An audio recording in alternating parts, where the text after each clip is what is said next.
ravine, green sands. It's a giant crater. Look at this. See the last layer? Everything was petrified from whatever happened. That's why. It's a giant crater. It's not an explosion. It's a vortex. It's an energy vortex. And the wind is always super intense here.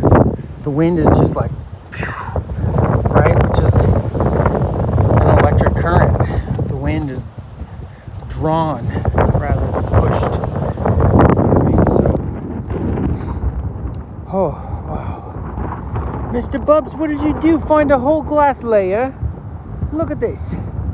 Look at this. It's an entire layer of petrified sand. This is all fulgurite. All of this is fulguritic glass.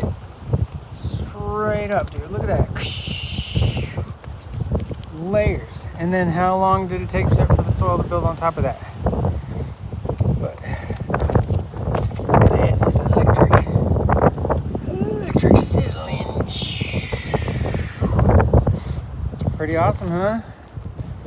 Look at that layer, dude.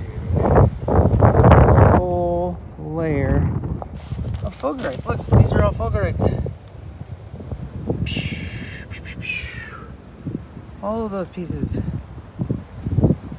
Oh, maybe I'll pick a few of them up on the way back. Man, this is awesome.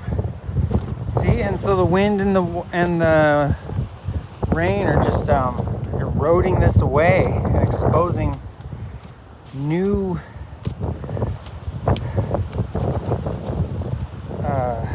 layers of the glass, right? Or at least, exposing what happened. So it's like, why was it building up for a while?